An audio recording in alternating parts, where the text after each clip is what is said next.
빅테크 기업이라고 하는 애플, 구글, 테슬라 이런 공장들이 지금 텍사스 쪽으로 다 이주해 가고 있다고 합니다. 왜냐하면 텍사스주는 법인세와 개인 소득세를 거두지 않습니다. 여러분 내고 있는 세금을 전혀 거두지 않기 때문에 많은 공장이 그쪽으로 이주해 간다고 합니다. 우리나라 삼성전자도 텍사스 오스틴에 반도체 공장을 지금 만들고 있습니다. 근데 원래 텍사스는 유전, 석유가 굉장히 많이 나는 지역으로 유명합니다. 근데 어떤 교회 마당에서 땅을 팠는데 석유가 터졌습니다. 유전이 발견된 겁니다. 거기서 이렇게 유전에서 석유를 시추해가지고 엄청난 수익이 나는 거예요. 그래서 교인들이 모여서 앞으로 이 유전에서 나는 수익을 어떻게 사용할 것인가에 대해서 논의를 하기 시작했어요. 모여서 함께 기도했으면 하나님의 뜻을 따라 결정했을 텐데 논의를 하다 보니까 인간적이고 합리적인 결론을 찾게 되었습니다. 그 논의의 쟁점이 뭐였냐면 과연 이 교회의 주인은 누구인가? 왜 주인을 찾았을까요? 그 수익을 누가 가져가야 돼요? 주인이 갖는 거잖아요. 그리고 이 교회의 주인이 누구일까? 그래서 주인이 누구일까? 여러분 어떻게 생각하세요? 주인이 목사다. 주인이 교인이다. 주인이 하나님이다. 누가 주인일까요? 근데 그 교인들이 논의한 결과 어떻게 결론을 내렸을까요? 교회의 주인은 교인이다 이런 결론을 내렸습니다. 이 다수결로 했는지 거스로 했는지 모르겠어요. 그렇게 되니까 이렇게 결론을 내니까 어떻게 됐어요? 그 수익을 어떻게 하기로 합니까? 교인들이 골고루 나눠 갖기로 결정을 한 겁니다. 해년마다 석유를 팔아서 엄청난 수익이 난 것을 교인들이 나눠 갖기 시작했어요. 근데 이 수익금을 분배하면서부터 교회가 중요하게 한 가지 문제점이 생겼습니다. 그게 뭐냐면 교인들이 더 이상 전도를 하지 않는 겁니다. 왜 전도를 안 할까요? 교인 늘어나면 뭐가 줄어들어요? 분배금이 줄어들어요. 그래서 교인들이 절대로 전도를 하지 않게 되었다는 거예요. 유전에 나온 수익금 때문에 교회는 본질을 잃어버렸습니다. 아까 오늘 찬양했지만 예수님께서 하늘로 승천하시기 전에 제자들에게 마지막 위대한 명령, 모든 민족을 제자로 삼으라 이렇게 명령하셨습니다. 마태복음 28장 18절 20절 말씀 보시면 예수께서 나와 말씀하여 이르시되 하늘과 땅의 모든 권세를 내게 주셨으니 그러므로 너희는 가서 모든 민족을 제자로 삼아 아버지와 아들과 성령의 이름으로 세례를 베풀고 내가 너희에게 분부한 모든 것을 가르쳐 지키게 하라. 볼지어다 내가 세상 끝날까지 너희와 항상 함께 있으리라 하시니라. 전도, 죽어가는 영혼을 구원하는 것은 교회의 본질적 사명이자 교회의 존재 목적입니다. 교회가 본질적인 존재 목적을 잃어버리면 교회는 더 이상 교회가 아니라 사교 모임이나 이익 단체일 뿐입니다. 이 교회가 다시 교회의 기능을 회복하는 방법은 뭘까요? 뭘 포기해야 돼요? 유전을 포기해야 다시 교회의 기능을 회복할 수 있습니다. 영원한 생명을 얻기 위하여 유전을 포기해야 합니다. 악한 마귀는 우리에게 오늘 제목이지만 좋은 것, 굿, 좋은 것을 주고 베스트, 최고의 것, 영원한 생명을 빼앗아 가려고 합니다. 사도 바울이 빌립보에서 이렇게 고백합니다. 빌립보서 3장 7절에서 12절까지 말씀 보시면 그러나 무엇이든지 내게 유익하던 것을 내가 그리스도를 위하여 다 해로 여길 뿐더러 또한 모든 것을 해로 여김은 내 주 그리스도 예수를 아는 지식이 가장 고상하기 때문이라. 내가 그를 위하여 예수님을 위하여 그리스도를 위하여 모든 것을 잃어버리고 배설물 똥입니다. 배설물로 여김은 그리스도를 얻고 그 안에서 발견되려 함이니 내가 가진 은은 율법에서 난 것이 아니요 오직 그리스도를 믿는 믿음으로 말미암은 것이니 곧 믿음으로 하나님으로부터 난 은이라. 내가 그리스도와 그의 부활의 권능과 그 고난의 참여함을 알고자 하여 그의 죽으심을 본받아 어떻게 하든지 죽은 자 가운데서 부활에 이르려 하노니 내가 이미 얻었다함도 아니요 온전히 이루었다함도 아니라 오직 내가 그리스도 예수께 잡힌 바 된 그것을 잡으려고 달려가노라. 사도 바울의 고백은 자기가 그리스도 예수님을 얻기 위하여 세상의 모든 유익하던 것을 다 잃어버리고 배설물, 똥처럼 여겼다 이렇게 고백합니다. 우리의 문제는 세상의 것들을 포기하지 않는 것입니다. 세상의 것들 포기하고 내려놔야 예수님의 영원한 생명을 얻을 수 있습니다. 오늘 본문의 예루살렘 교회는 텍사스에 있는 교회와 똑같이 좋은 것, 아까 굿이라 했죠. 좋은 것 때문에 교회가 위기가 찾아왔어요. 일산 교회는 하루에 3,000명, 하루에 5,000명씩 엄청나게 부흥하고 성장하는 교회였습니다. 그 교회는 사랑이 흘러넘쳤어요. 자기의 소유를 팔아서 가난하고 어려운 사람들을 돕고 섬겼습니다. 당시에 예루살렘에서, 그 지역에서, 이스라엘에서 가장 어려운 사람들은 누구였냐면 고아와 과부였습니다. 왜냐하면 그 당시는, 그 시대에는 여자는 경제활동, 사회활동을 못합니다. 요즘도 뭐 이렇게 이슬람 지역에 가면 여자들은 사회활동을 못하게 이렇게 다 둘러쓰고 다니죠. 근데 이스라엘도 그때는 그런 시대였기 때문에 과부가 되면 먹고 살 생계 능력이 없습니다. 그래서 하루에 한 끼, 두 끼도 못 먹었던 과부들이나 그런 아이들이 많았다고 합니다. 그래서 교회 사도들이 어떤 결정을 하냐면 그 어려운 과부들을 이렇게 구제하는, 음식을 분배하는 사역을 하도록 했습니다. 근데 이 구제 사역, 음식을 분배하는 이 구제 사역 중에 사람들이 갈라져서 갈등하는 사건이 발생했습니다. 죄를 짓다가 갈라지는 게 아니라 뭐 하다 갈라져요? 좋은 일을 하다가, 선한 일하고 돕는 일을 하다 갈라집니다. 예루살렘 교회는 성령이 충만한 교회였어요. 성령과 거리가 먼 교회이기 때문에 갈라진 게 아니라 성령 충만한 교회에서 갈라지고 이렇게 나누어지는 일이 발생합니다. 왜요? 악한 마귀는 항상 호시탐탐 성도들을 넘어뜨리기 위해서 귀를 엿보고 있기 때문입니다. 구제받던 과부들이 두 파로 갈라졌어요. 한 파는 히브리파 과부들이라고, 한 파는 헬라파 과부들이라고 합니다. 히브리파 과부들이란 원래 이스라엘 땅에서 태어나서 히브리어를 사용하는 토박이 과부들을 말합니다. 원래 살던. 헬라파 과부들은 이스라엘 다른 지역에서 태어나서 이스라엘 땅으로 다시 이주해 왔지만 히브리어를 잘 모르기 때문에 헬라어를 사용하는 사람들을 헬라파 과부들이라고 합니다. 구제 사역을 하다 보면 항상 풍족하게 음식이 남는 게 아니라 어떨 때는 음식이 부족할 때가 있잖아요. 그럼 음식을 나눠주는 사람이 어떤 사람들이냐면 토박이들, 음식을 배분하는 사람이. 그래서 누구와 친숙해요? 히브리파 과부들하고 더 친합니다. 안면이 있어요. 헬라파 과부들은 몰려왔기 때문에 잘 모르고.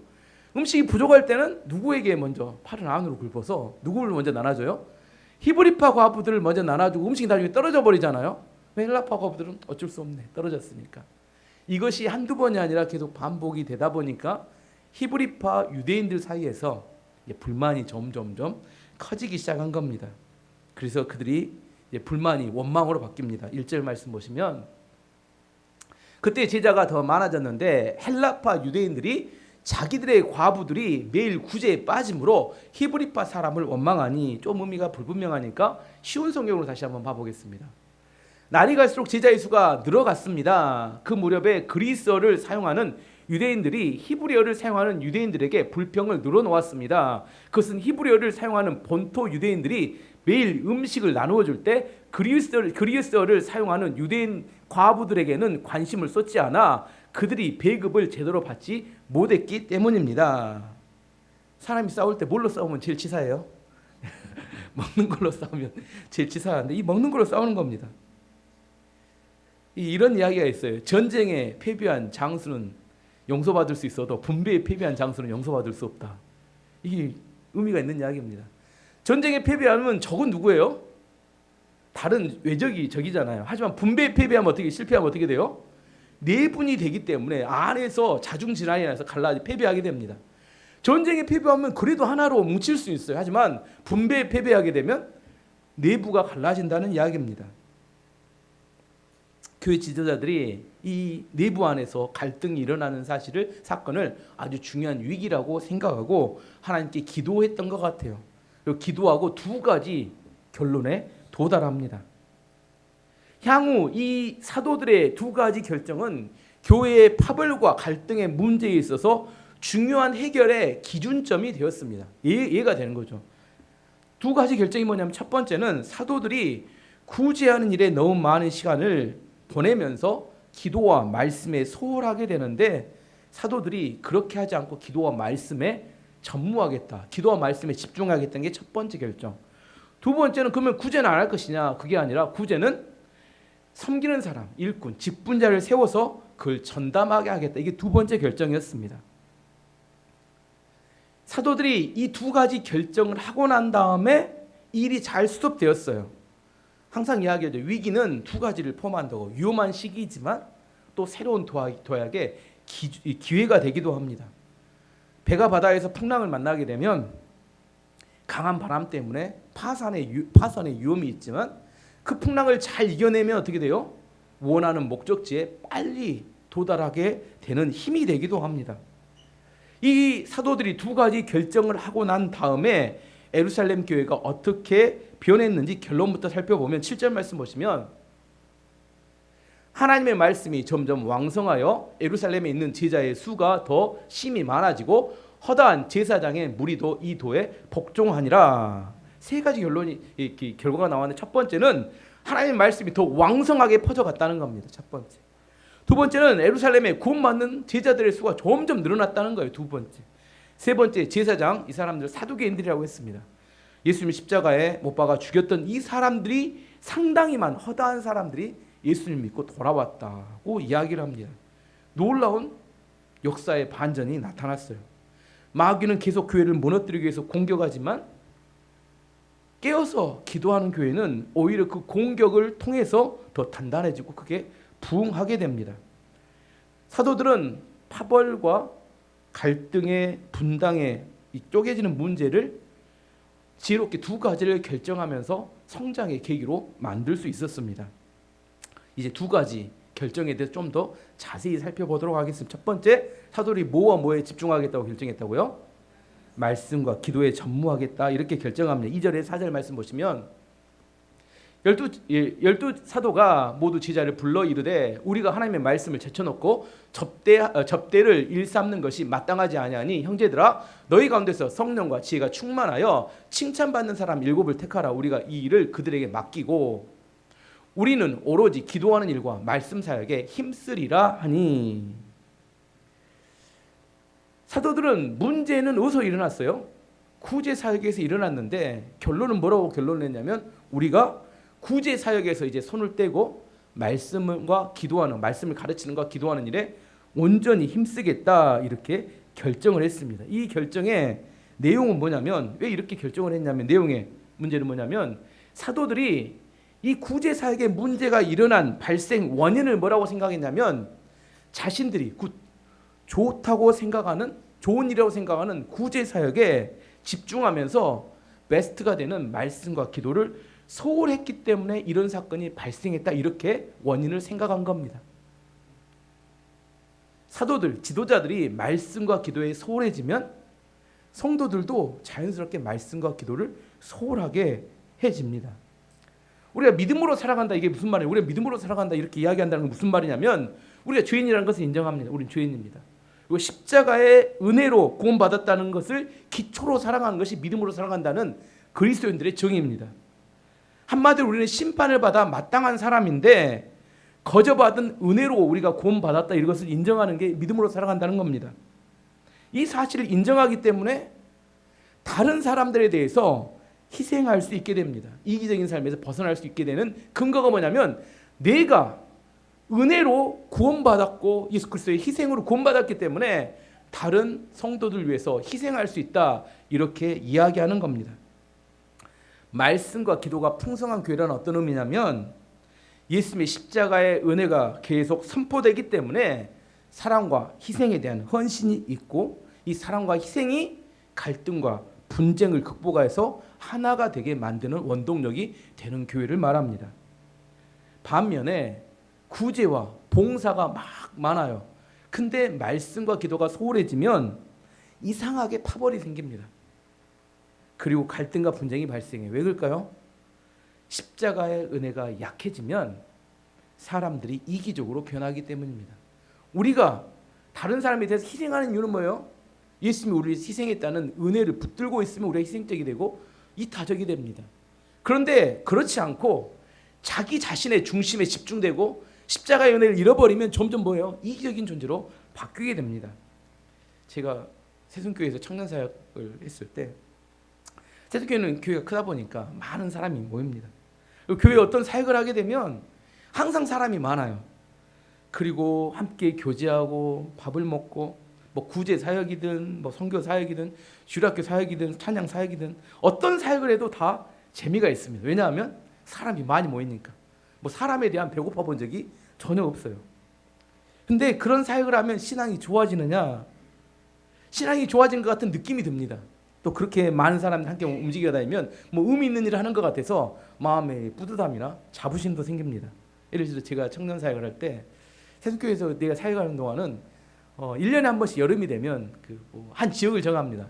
충청북도 이렇게 딱 정하잖아요. 그러면 공동체별로 그 또 군 단위로 나눠요. 저희가 그때 충청북도 중에서 청년대학부가 담당했던 지역이 단양군이었어요. 단양군. 단양군을 우리가 여름에 배정을 받으면 제가 전도사였기 때문에 제가 리더들 몇 명을 데리고 답사를 갑니다.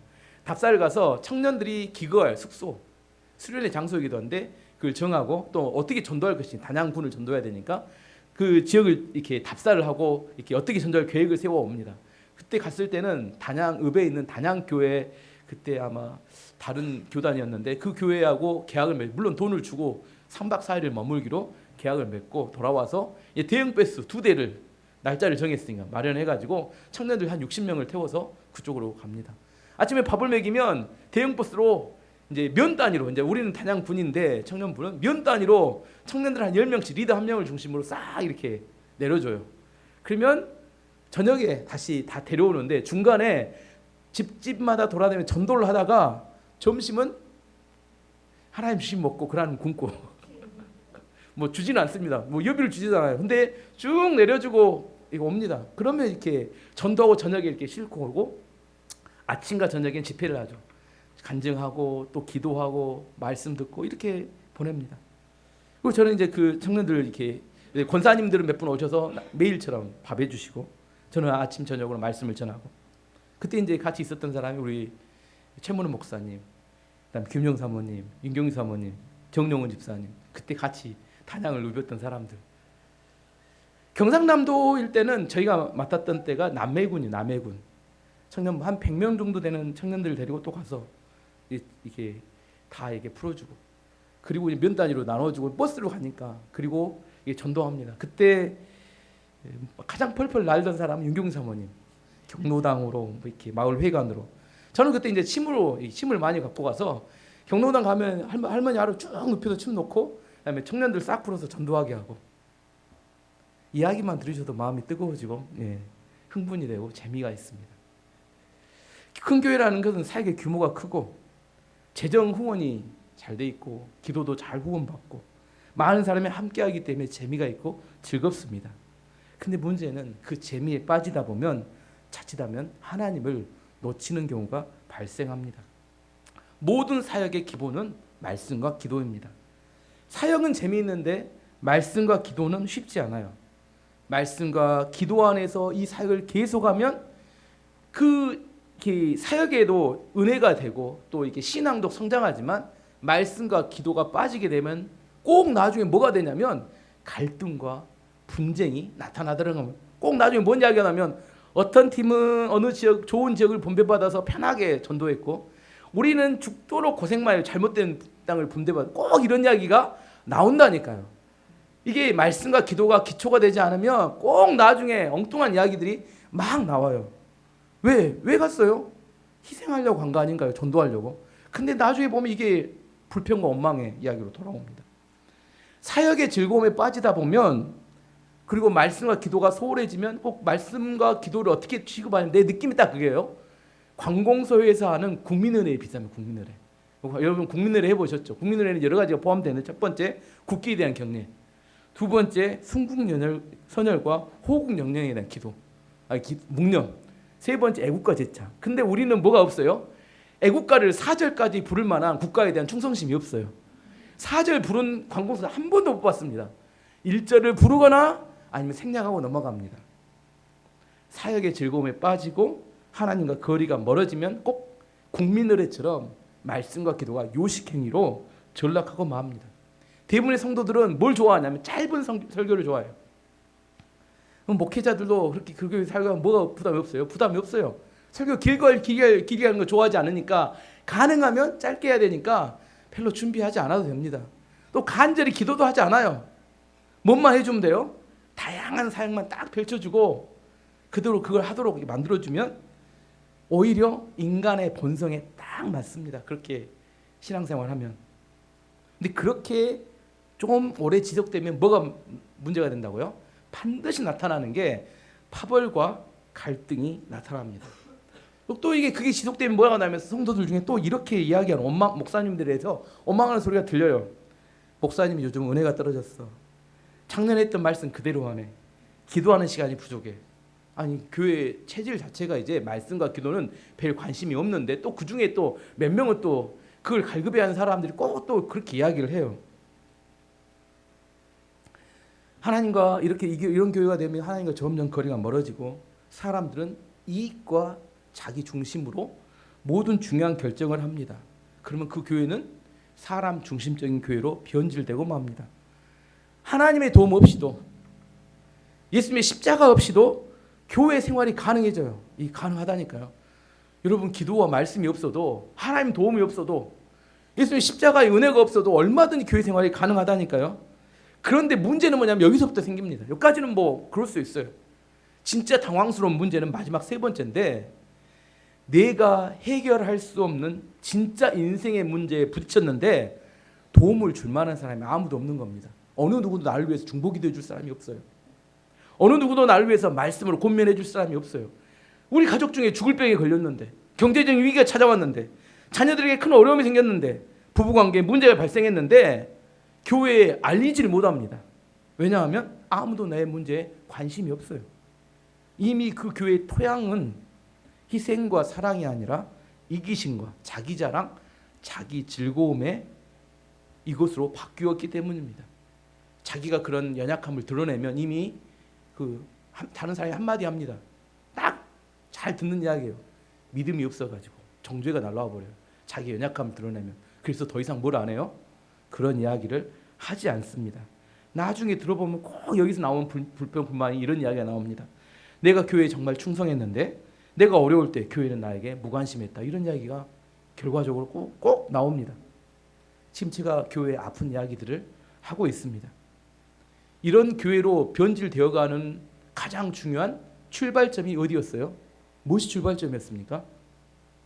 교회의 사역의 즐거움에 빠지게 됐는데 그게 나쁜 일이 아닙니다. 아까 말한 구제, 봉사, 찬양, 주일학교 등등 여러 가지 교회 안에 있는 좋은 사역들인데 그 사역의 즐거움에 빠지게 되면 그리고 말씀과 기도를 소홀하게 되면 아까 제가 말씀드렸던 그 과정 따라 쭉 흘러가게 됩니다.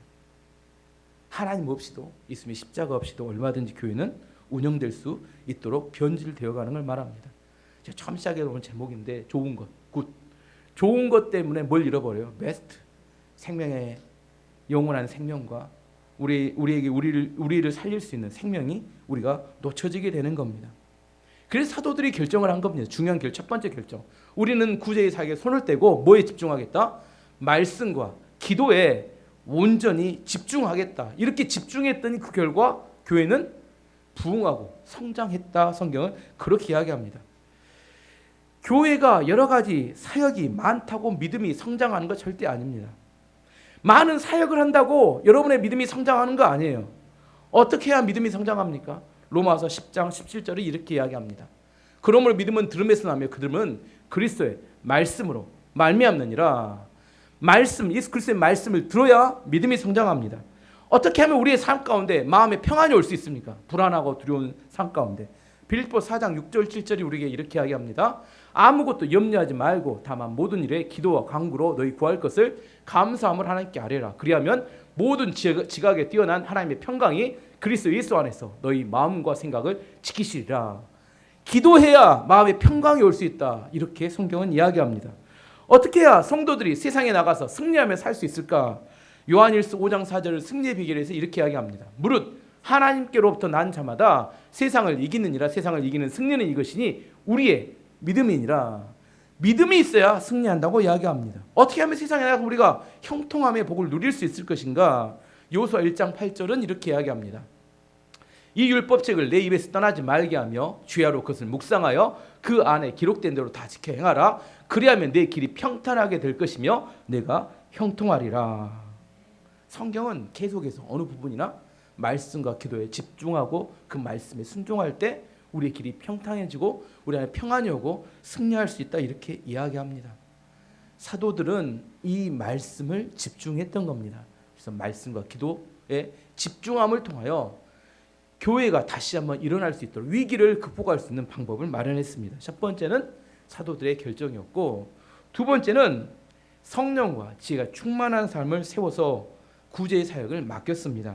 오늘 3절 말씀 보시면, 형제들아 너희 가운데서 성령과 지혜가 충만하여 칭찬받는 사람 7을 택하라. 우리가 이 일을 그들에게 맡기고, 성령과 지혜가 충만한 7명을 해서 택했습니다. 5절 6절 말씀 보시면, 온 무리가 이 말을 기뻐하여 믿음과 성령이 충만한 사람 스데반과 빌립과 브로고로와 니가노르와 디몬과 바메나와 유대교에서 입교했던 안디옥 사람 니골라를 택하여 사도들 앞에 세우니 사도들이 기도하고 그들에게 안수하니라. 이 구제 사역을 포기한 게 아니라 구제 사역을 위해서 7명의 안수 집사라고도 말하고 장로라고도 이야기합니다. 저는 집사라고 부르겠습니다. 이 7사람을 세워서 사역을 맡겼더니 더 크게 부흥했다 이렇게 이야기합니다. 그냥 사람을 세우면 안 됩니다. 아무나 세우면 부흥하는 게 아닙니다. 인사가 만사다 이런 말이 있습니다. 사람을 잘못 세우면 오히려 그게 큰 문제가 됩니다.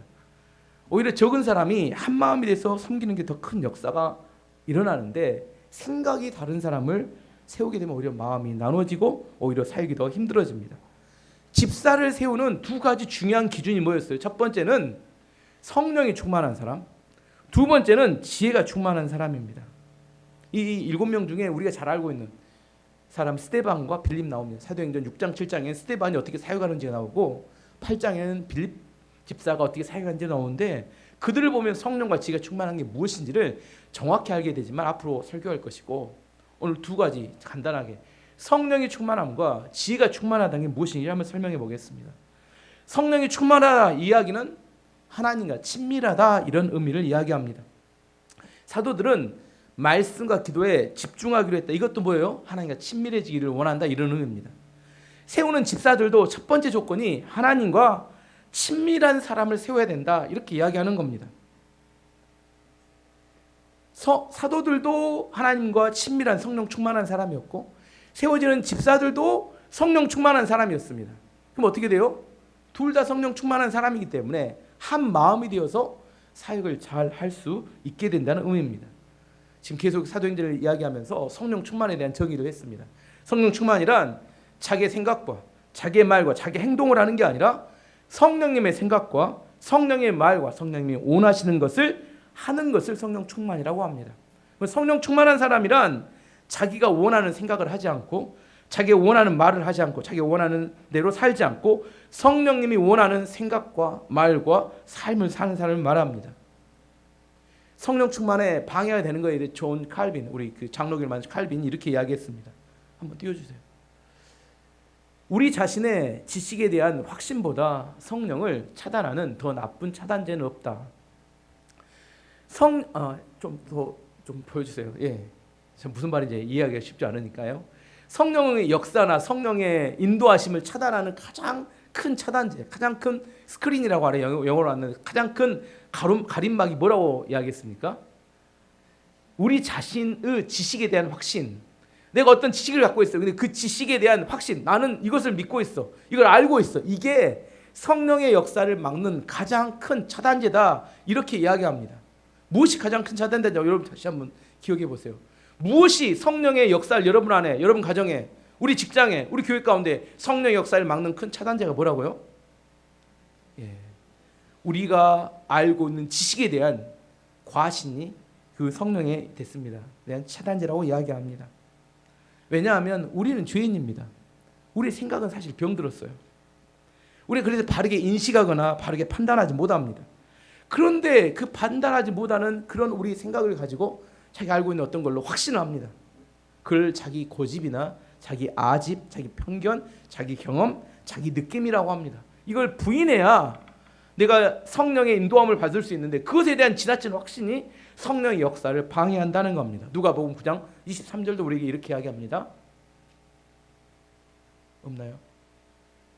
예, 또 우리에게 이르시되 아무든지 나를 따라오려거든 자기를 부인하고 날마다 제 십자가를 지고 나를 따를 것이니라. 자기를 부인해야 예수님을 잘 따를 수 있다. 성경은 그렇게 이야기합니다.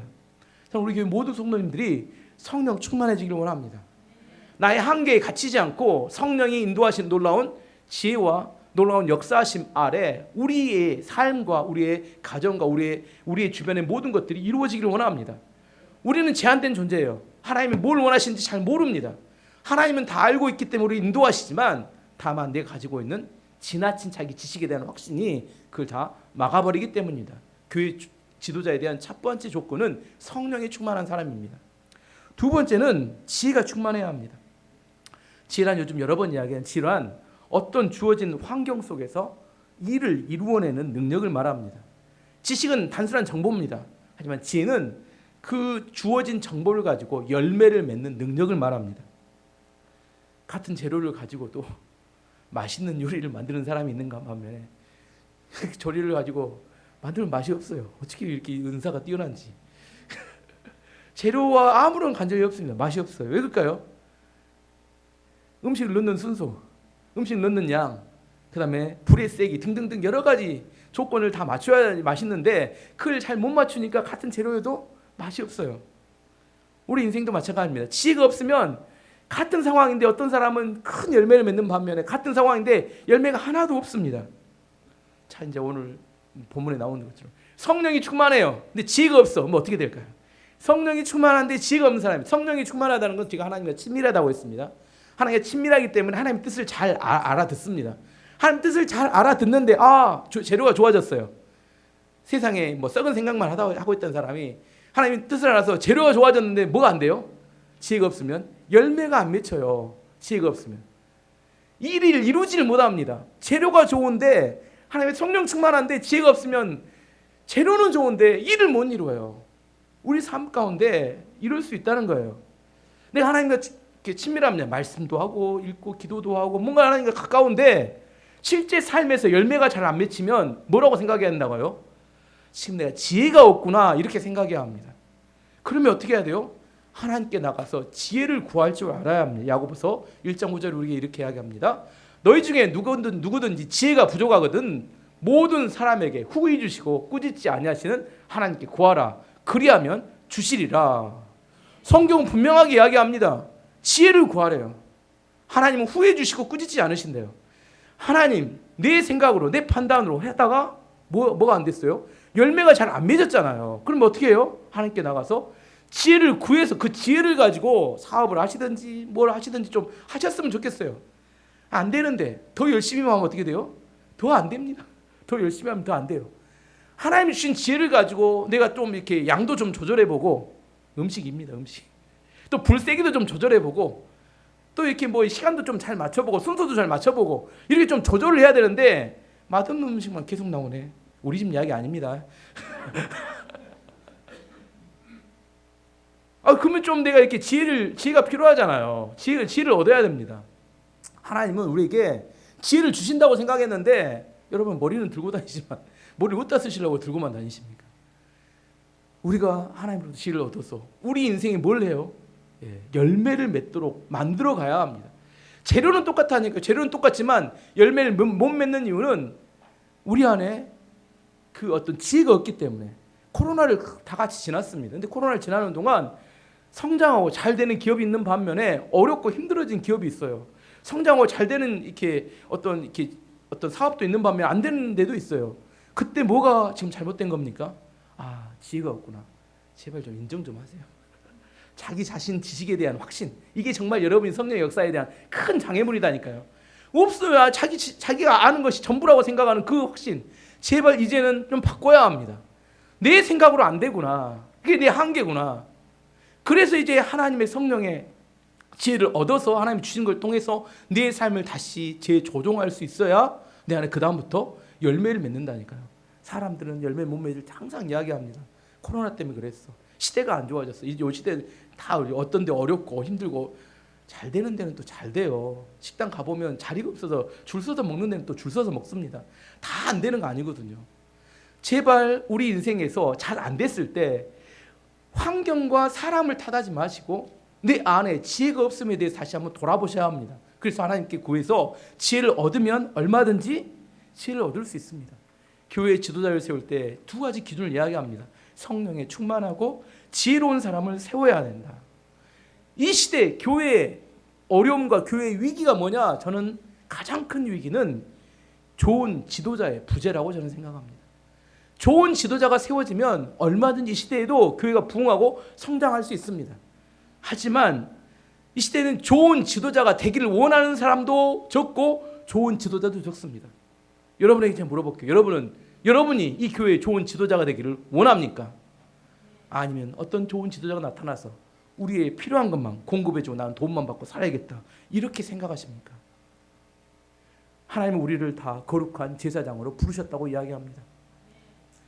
하나님을 모르는 사람들을 하나님께 인도하는 좋은 거룩한 제사장으로 부르셨다고 이야기합니다. 하지만 우리가 거기에 헌신하기를 원하는 마음은 없다는 거예요. 누군가가 나를 도와줘야 되고 누군가의 도움을 얻어서 나는 신앙생활을 하기를 원한다는 겁니다. 그게 아니라 하나님 우리를 부르셨을 때 하나님 성령과 지혜가 충만한 그 사람 제가 되기를 원합니다. 그 사람들이 그 시대를 살리고 그 시대에 하나님의 앞에 쓰임받는 사람이 될 수 있습니다. 말씀의 결론을 맺도록 하겠습니다. 에베소서 교회는 구제의 문제로 내부적인 갈등이 발생했어요. 사도들은 이 문제를 해결하기 위해 두 가지 결정을 합니다. 첫 번째는 자신들의 말씀과 기도에 전무하겠다. 두 번째 성령과 지혜가 충만한 직분자를 세워서 구제의 사역을 감당하도록 하겠다. 그랬더니 교회가 부흥하고 성장하는 결과가 맺었다 이렇게 이야기합니다. 저는 여러분 모두가 말씀과 기도에 탁월해지기를 원하고 좋은 지도자가 되는 은혜가 흘러넘치기를 원합니다. 이 시간 함께 기도하도록 하겠습니다.